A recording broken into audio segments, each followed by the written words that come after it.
किसान भाइयों नमस्कार। आज के कृषि समाचारों में सबसे पहले मुख्य समाचार। हल्दी की खेती से किसान कम लागत में पा सकते हैं अधिक मुनाफा।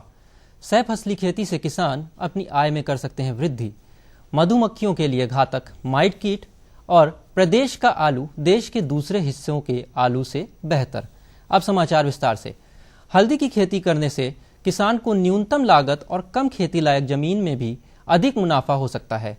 हल्दी का उपयोग औषधि और मसालों के तौर पर बड़े पैमाने में किया जाता है। वैज्ञानिकों द्वारा बताए गए तरीकों से अगर हल्दी की खेती की जाए तो किसानों को अच्छी फसल की प्राप्ति हो सकती है। हल्दी से कुर्कुमिन तत्व निकलता है। इसका उपयोग अल्सर, पेट संबंधी तकलीफ और कैंसर जैसी बीमारियों के उपचार वाली दवाओं के निर्माण में किया जाता है। हल्दी की खेती बलुई दोमट या मटियार दोमट मृदा में सफलतापूर्वक की जाती है। जल निकास की उचित व्यवस्था होना जरूरी है। यदि जमीन थोड़ी अम्लीय है तो उसमें हल्दी की खेती सफलतापूर्वक की जा सकती है। हल्दी की उन्नतशील प्रजातियों में CO1, कृष्णा, रोमा, स्वर्ण, सुदर्शन, सुगंधम, पंत पीतम, कांति, राजेंद्र, सुगना, आजाद हल्दी और सुवर्णा प्रमुख हैं। हल्दी का एक्सपोर्ट बड़ी मात्रा में किया जाता है। आलू, लौकी, टमाटर जैसी सह फसली खेती से किसान अपनी आय में और वृद्धि कर सकते हैं। लौकी की फसल वर्ष में 3 बार उगाई जाती है, जायद, खरीफ और रबी। इसके लिए मिट्टी को भुरभुरी करके 1 मीटर चौड़ी क्यारी जैविक खाद मिलाकर तैयार की जाती है। नर्सरी लगभग 30 से 35 दिनों में तैयार हो जाती है। नर्सरी तैयार हो जाने पर 10 से 12 फीट पर पंक्तियां बनाई जाती हैं, जिसमें पौधे से पौधे की दूरी 1 फीट रखी जाती है। विशेषज्ञों के अनुसार लौकी की खेती के लिए 1 एकड़ में लगभग 15 से 20 हजार की लागत आती है और 1 एकड़ से लगभग 70 से 90 कुंतल लौकी का उत्पादन हो जाता है। बाजारों में भाव अच्छा मिल जाने पर 80 हजार से 1 लाख रुपए तक की आय की संभावना रहती है। शहद उत्पादन में कमी का कारण केवल पर्याप्त परागण की कमी नहीं होता, बल्कि इस गिरावट की एक बड़ी वजह कीटों का प्रकोप भी होता है। मधुमक्खियों में लगने वाले कीटों में सबसे घातक माइट कीट होते हैं। इससे मधुमक्खियों का विकास रुक जाता है और उनमें विकलांगता आ जाती है, जिसका सीधा असर शहद उत्पादन पर पड़ता है। माइट कीट एक परजीवी कीट है जो अन्य फसलों के साथ मधुमक्खी पालन में भी पाया जाता है। इस कीट से होने वाली बीमारियां संक्रामक होती हैं, जो मक्खियों के संपर्क में आने से आसानी से एक दूसरे को लग जाती हैं। बचाव के लिए ऐसी जगह जहां कीटों का प्रकोप ज्यादा हो, उन क्षेत्रों में मधुमक्खियों के परागण के लिए पलायन ना करें और मधुमक्खियों को भोजन में पर्याप्त पोषक तत्व उपलब्ध कराएं। माइट से प्रभावित मधुमक्खियों के उपचार के लिए 85% फार्मिक एसिड रुई के फाहे में एक लकड़ी की मदद से लपेटकर बक्से में रख देने चाहिए। उसकी गंध से कीटों से छुटकारा पाया जा सकता है। इसके अलावा मधुमक्खी पालक अजवाइन सत्व के साथ इथेनॉल अल्कोहल बराबर मात्रा में मिलाकर भी उपयोग कर सकते हैं। उत्तर प्रदेश में आलू की पैदावार अच्छी होती है। यहाँ के आलू की क्वालिटी देश के दूसरे हिस्सों के आलू से बेहतर होती है। इस बार बहुत अधिक उत्पादन हुआ है, जिस कारण से किसानों को कुछ कम लाभ होने की संभावना है। भारत में करीब 47 लाख टन आलू का उत्पादन होता है। यूपी के अलावा पश्चिम बंगाल, बिहार और गुजरात में भी आलू काफी मात्रा में पैदा होता है। जानकार बताते हैं कि आने वाले दिनों में आलू की कीमतें बढ़ेंगी, क्योंकि होली के त्योहारी सीजन में इसकी मांग बढ़ रही है। बाराबंकी के अधिकारी के मुताबिक जिले में इस बार 17,000 हेक्टेयर में आलू था, जो पिछले वर्ष के मुकाबले 1,000 हेक्टेयर अधिक था। इस बार मौसम साफ रहा, न ही पाला पड़ा और न रोग लगा, इससे पैदावार अधिक हुई। मिट्टी की उर्वरा शक्ति की जानकारी कर उचित तरीके से खेती करने से कृषि उत्पादन को और अधिक बढ़ाया जा सकता है। मृदा जांच प्रयोगशालाओं में खेतों की मिट्टी की जांच करने के पोषक तत्वों की स्थिति के बारे में जानकारी दी जाती है। प्रदेश के किसान अपने खेत की मिट्टी की जांच के लिए खुद से नमूना लेकर मृदा जांच प्रयोगशालाओं में जा सकते हैं। लखनऊ में क्षेत्रीय भूमि परीक्षण प्रयोगशाला आलमबाग क्षेत्र में स्थित है। मृदा वैज्ञानिकों ने बताया कि यहाँ पर मृदा की जाँच के लिए सभी इंतजाम मौजूद हैं। जो किसान भाई जाँच के लिए यहाँ आते हैं, उनकी मृदा की जाँच करके रिपोर्ट दे दी जाती है। उत्तर प्रदेश में अनुकूल मौसम के कारण पिछले 1 दशक में पहली बार जौ की रिकॉर्ड बुआई हुई है। प्रदेश के कृषि निदेशक ने बताया कि विभाग ने साल 2016-17 में जौ की बुआई का लक्ष्य 167,000 हेक्टेयर रखा था, लेकिन इस लक्ष्य से अधिक बुआई हो चुकी है। जौ में पाए जाने वाले पोषक तत्वों के कारण आजकल कंपनियां जौ से बने खाद्य पदार्थों को बाजार में उतार रही हैं, जिसके कारण जौ की मांग तेजी से बढ़ी है। जौ की इस बढ़ती हुई मांग को देखते हुए कई नवीन किस्मों को विकसित किया गया है। उत्तर प्रदेश को ध्यान में रखते हुए DWRUB 52, NDB 1173, NDB 1445 किस्में प्रमुख हैं। चुकंदर बेहद लाभकारी सब्जी के रूप में जाना जाता है। इसमें बहुत से पोषक तत्व पाए जाते हैं। चुकंदर में प्रोटीन, कार्बोहाइड्रेट, कैल्शियम, विटामिन और फास्फोरस जैसे तत्व प्रचुर मात्रा में मौजूद रहते हैं। इसकी व्यावसायिक खेती के साथ ही इसे गृह वाटिका में भी लगाया जा सकता है। सामान्यतः इसका उपयोग सलाद के तौर पर किया जाता है। खून की कमी को दूर करने में इसका जूस लाभप्रद होता है। विशेषज्ञ बताते हैं कि चुकंदर की खेती सेमी लूपर माहू, curly top virus, beet leaf miner जैसे रोगों से बचाव के निर्धारित मात्रा में समय पर दवा का छिड़काव करते रहना चाहिए। किसान उन्नत तकनीक और औषधीय व सगंध पौधों की किस्में उगाकर अधिक आमदनी अर्जित करने के साथ ही रोजगार के अतिरिक्त साधन पैदा कर सकते हैं। CSIR द्वारा CMAP को औषधीय एवं सुगंध पौधों की नवीन प्रजातियों और खेती करने के उन्नत तरीकों की जानकारी के प्रसार के बड़े स्तर पर प्रयास किए जा रहे हैं। CMAP के वैज्ञानिकों ने बुंदेलखंड के सूखाग्रस्त क्षेत्र, कच्छ गुजरात के लवण प्रभावित क्षेत्र, तमिलनाडु के सुनामी प्रभावित क्षेत्रों में वहां के लिए उपयुक्त सगंधीय फसलों को तैयार किया है, जिसके अच्छे परिणाम सामने आए हैं। किसान भाइयों को खेती से संबंधित समसामयिक सलाह दी जाती है कि मौसम को ध्यान में रखते हुए गेहूं की फसल में रोगों को विशेषकर रतुआ की निगरानी करते रहें। काला, भूरा अथवा पीला रतुआ आने पर फसल में डाई इथेन M45 2.5 ग्राम प्रति लीटर पानी में छिड़काव करें। पीला रतुआ के लिए 10 से 20 डिग्री सेल्सियस तापमान उपयुक्त है। 25 डिग्री सेल्सियस तापमान से ऊपर रोग का फैलाव नहीं होता। भूरा रतुआ के लिए 15 से 25 डिग्री सेल्सियस तापमान के साथ नमी युक्त जलवायु आवश्यक है। काला रतुआ के लिए 20 डिग्री सेल्सियस से ऊपर तापमान और नमी रहित जलवायु आवश्यक है। इस सप्ताह तापमान बढ़ने की संभावना को देखते हुए किसान भाइयों को सलाह है कि भिंडी की अगेती बुआई हेतु A4, परबनी क्रांति, अर्का अनामिका आदि किस्मों की बुआई करें। बुआई से पूर्व खेतों में पर्याप्त नमी का ध्यान रखें। बीज की मात्रा 10 से 15 किलोग्राम प्रति एकड़ रखें। फ्रेंच बीन, गर्मी के मौसम वाली मूली इत्यादि की सीधी बुआई हेतु वर्तमान तापमान अनुकूल है, क्योंकि बीजों के अंकुरण के लिए तापमान उपयुक्त है। किसान उन्नत बीजों को किसी प्रमाणित स्रोत से ही प्राप्त करें। मूंग और उड़द की फसल की मार्च में बुआई हेतु किसान भाई किसी प्रमाणित स्रोत से उन्नत बीजों का संग्रह करें। बुआई से पूर्व बीजों को फसल विशेष राइजोबियम और फास्फोरस सॉल्युबलाइजिंग बैक्टीरिया से अवश्य उपचार करें। इस मौसम में प्याज की समय से बोई गई फसल में थ्रिप्स व नीला धब्बा रोग के आक्रमण की निरंतर निगरानी करते रहें। बैगन की फसल को प्ररोह एवं फल छेदक कीट से बचाव हेतु ग्रसित फलों और प्ररोहों को इकट्ठा कर नष्ट कर दें। यदि कीट की संख्या अधिक हो तो स्पिनोसेट कीटनाशी 48 EC 1 मिलीलीटर प्रति 4 लीटर पानी की दर से छिड़काव करें। और किसान भाइयों, आइए अब नजर डालते हैं प्रदेश की मंडियों के कुछ ताजा मंडी भावों पर।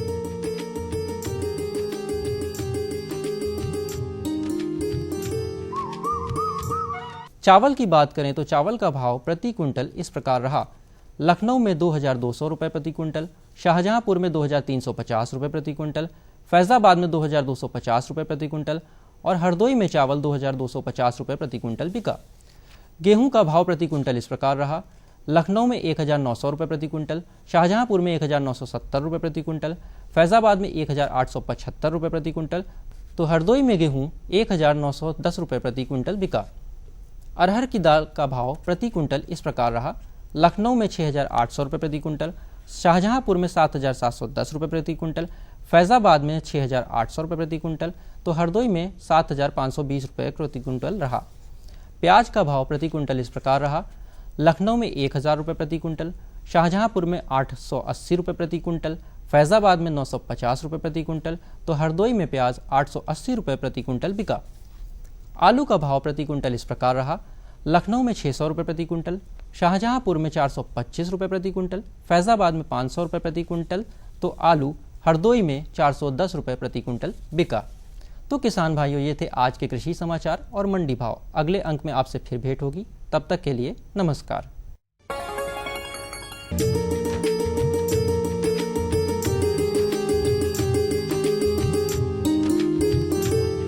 नमस्कार, सभी किसान भाइयों का स्वागत है कार्यक्रम कृषि दर्शन के आज के अंक में। किसान भाइयों, आम को फलों का राजा कहा जाता है और आने वाले समय में आम के पेड़ों पर बौर आने वाले हैं। ऐसे में जरूरी है कि हम आम के बागों से जुड़े सभी सामयिक कार्यों के बारे में जान लें। और इस विषय पर जानकारी देने के लिए आज हमारे साथ मौजूद हैं डॉक्टर AK सिंह, जो कि प्रधान वैज्ञानिक हैं केंद्रीय पोषण बागवानी संस्थान लखनऊ में। डॉक्टर साहब, आपका बहुत बहुत स्वागत है। सबसे पहला सवाल आपसे यही है कि इस समय आम के बागों में सबसे ज़रूरी सामायिक कार्य क्या है? किसान भाइयों को आम की सफल बागवानी के लिए अब जागरूक हो जाने की आवश्यकता है। जो आम के बाग में सबसे पहली जो समस्या आती है, वो पहला एक कीड़ा होता है, आम का गुजिया कीट उसको बोलते हैं, जो कि सफ़ेद रंग का होता है, चिपटे कलर का, और वो पेड़ पे ज़मीन में पैदा होता, पेड़ के तने से होते हुए ये उन टहनियों के उस भाग तक पहुंच जाता जहां से बौर आने की प्रक्रिया शुरू होती है। तो इस कीट को रोकने के जो उपाय हैं वो हम अवश्य कर लेते हैं। उसमें करते क्या हैं कि जो हमारा आम का पौधा होता है उसमें मिट्टी की पिंडी चढ़ाई जाती है तनों पर, 400 गेज के पॉलीथीन की पट्टी लगा करके, जो 4 इंच लंबी हो और चौड़ी हो, और उसके ऊपर मिट्टी चढ़ा देते हैं।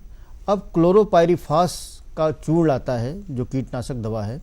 इस चूर्ण को कपड़े की पोटली में बना करके 200 ग्राम प्रति पेड़ के हिसाब से आप चूर्ण को उसके जो तने पर चारों तरफ जो मिट्टियाँ चढ़ाए हुए हैं उसमें आप बुरकर दीजिए, और जब उसको छिड़काव उसका कर देते हैं तो जो कीड़े ज़मीन में हैं वो तने पर जब चढ़ने की कोशिश करते हैं तो वहीं पर वो मर जाते हैं, तो इसका बचाव हो जाता है। फिर भी जो किसान भाई अभी तक मिली बग को नियंत्रण के लिए, इस आम की गुजिया को नियंत्रण के लिए अपना समुचित उपाय नहीं कर पाए हैं और ये गुजिया कीट आम के बाग में ऊपर चढ़ गया है, तो उस दशा में एक केमिकल आता है कार्बोसल्फाम।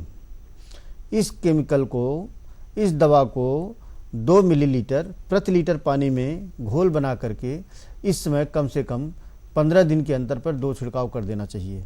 यदि पहले छिड़काव से नियंत्रण हो जाता है, कीड़े मर जाते हैं, तो दूसरे छिड़काव की आवश्यकता नहीं पड़ती है। गुजिया कीट के अलावा कोई और भी ऐसा कीट है जो हमारे फूलों को, हमारे बौरों को नुकसान पहुंचा सकता है? जी हाँ, वो कीट भी हैं।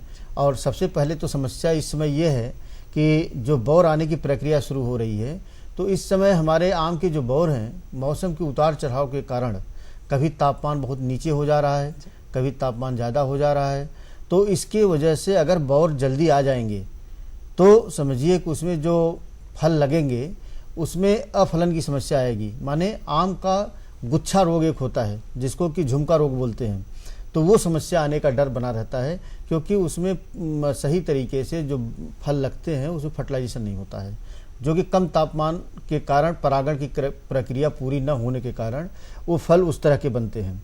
तो एक तो वो समस्या आती है ये तापमान के उतार चढ़ाव से। तो अभी जब तापमान हमारा फरवरी के माह में थोड़ा और बढ़ जाएगा, माने हमारा कम से कम 30 डिग्री के ऊपर जब टेम्परेचर जाता है, तब समझिए आप जो बौर आएगा वो हमारा सुरक्षित बौर होगा। अच्छा, तो ये भी देखा जाता है कि आम के बौरों में अक्सर फफूंदियां लग जाती है, तो क्या ये भी किसी तरह की बीमारी है, और अगर ये बीमारी है तो इससे किस तरह से बचाव किया जाए? जी हाँ, सबसे पहले जो आम के बौर आते हैं, जब वो 4 इंच से ज़्यादा, आधे जो उनकी लंबाई होती है बौर की, आधे से ज़्यादा जब लंबे हो जाते हैं, तो उस समय हमको फफूंदी से बचने के लिए, क्योंकि मौसम में जब तापमान 30 से 35 डिग्री सेंटीग्रेड और जो ह्यूमिडिटी है, माने नमी जो मौसम में है, वो 60% तक आ जाती है, तो उस समय एक फंगस की, जो फफूंदी की बीमारी है, जिसको आम का खर्रा रोग बोलते, फफूंदी, पाउडरी मिल्ड्यू, तो उस खर्रा रोग को बचाने के लिए हमको एक दवा का छिड़काव करना पड़ता है। वो दवा फफूंदी नाशक है और बाज़ार में बहुत ही आसानी से उपलब्ध है, जिसको कि बोलते हैं सल्फ़र। तो इस सल्फ़र सल्फेक्स के नाम से आता है। 2 ग्राम दवा प्रति लीटर पानी के हिसाब से, जब बौर हमारा 4 से 6 इंच लंबा हो जाए और पूरा खिला हुआ ना हो, उस समय हमको छिड़काव करने की आवश्यकता पड़ती है।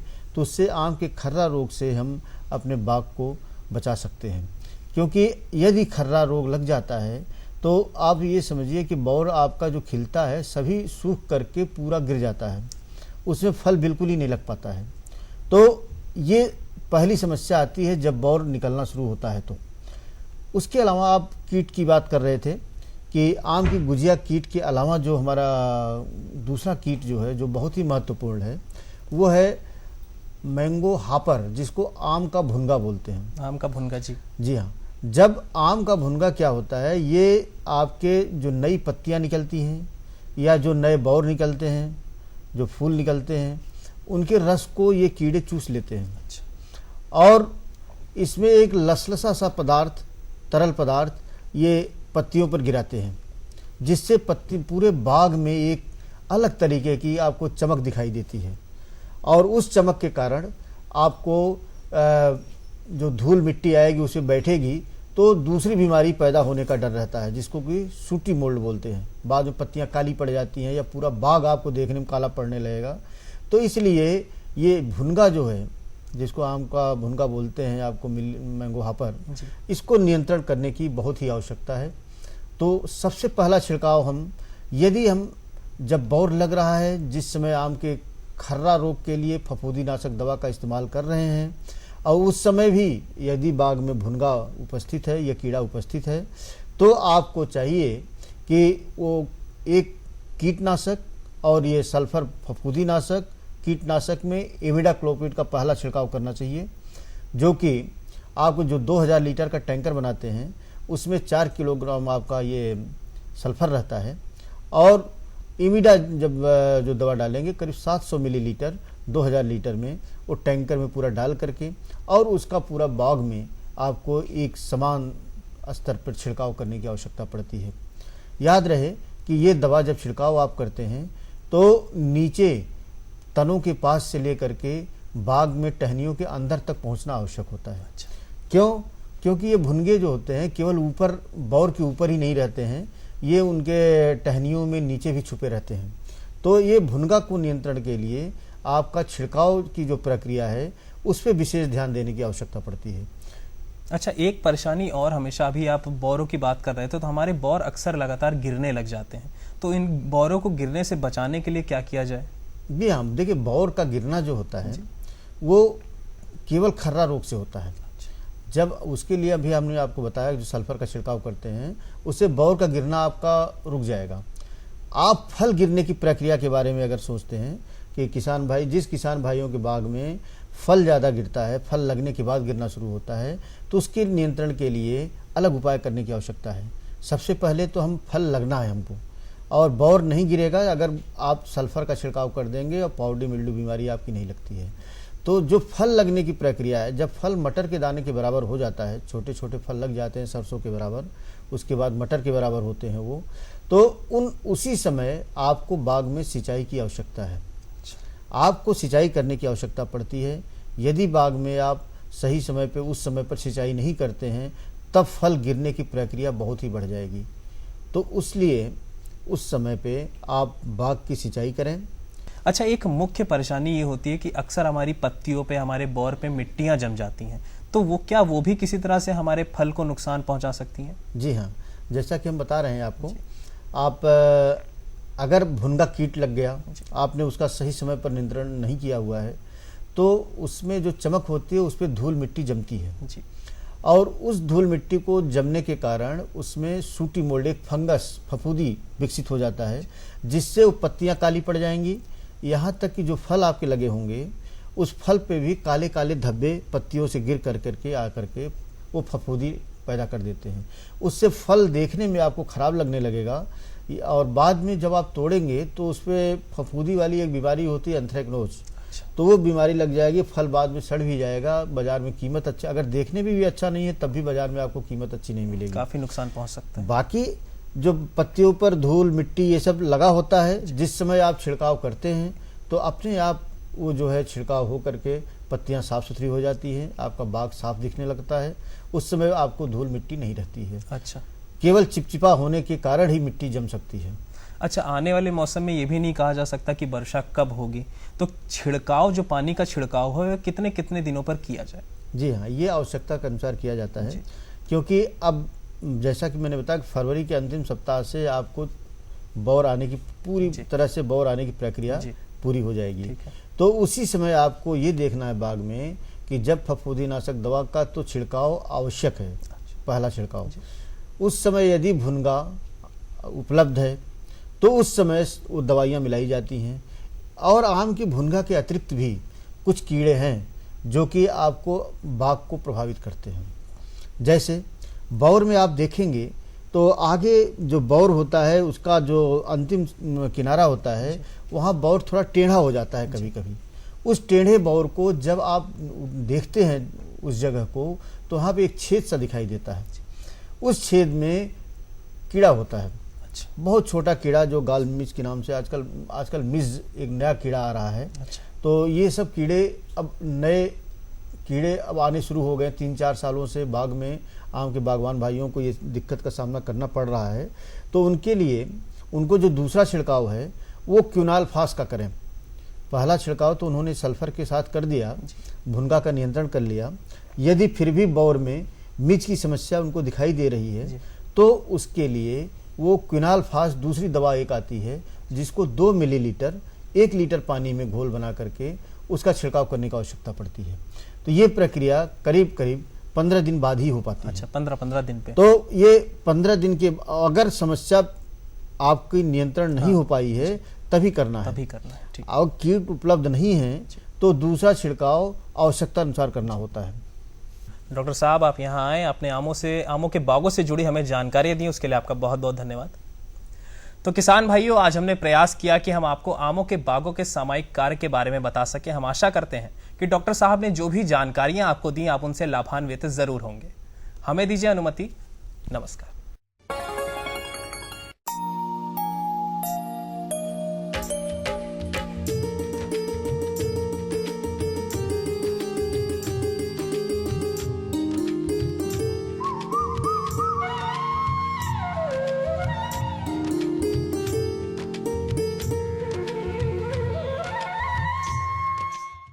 खेती किसानी की जानकारी के बाद आइए किसान भाइयों मौसम संबंधी जानकारी लेते हैं। इस सप्ताह मौसम लगभग सामान्य रहेगा। दिन के समय धूप खिलेगी पर रात के समय तापमान में कुछ कमी आएगी। आमतौर पर मौसम साफ रहेगा पर कुछ क्षेत्रों में रात के समय आंशिक बदली छाई रहेगी। सुबह और शाम के समय हल्की धुंध भी रहेगी। लखनऊ और आसपास के क्षेत्रों में बीते 24 घंटों का अधिकतम तापमान 26 डिग्री सेल्सियस और न्यूनतम तापमान 10 डिग्री सेल्सियस दर्ज किया गया। वातावरण में नमी लगभग 53% रही। मौसम विभाग के अनुसार आने वाले दिनों में अधिकतम तापमान 27 डिग्री सेल्सियस और न्यूनतम तापमान 10 डिग्री सेल्सियस के आसपास रहने की संभावना है। सूर्योदय प्रातः 6:43 पर और सूर्यास्त 5:58 पर होने का अनुमान है। इसी प्रकार वातावरण में नमी 50% के आसपास रहेगी। हवा की औसत गति 10 किलोमीटर प्रति घंटा रहने की संभावना है। तो किसान भाइयों, ये थे आज के मौसम समाचार। अगले अंक में आपसे फिर भेंट होगी। तब तक के लिए नमस्कार।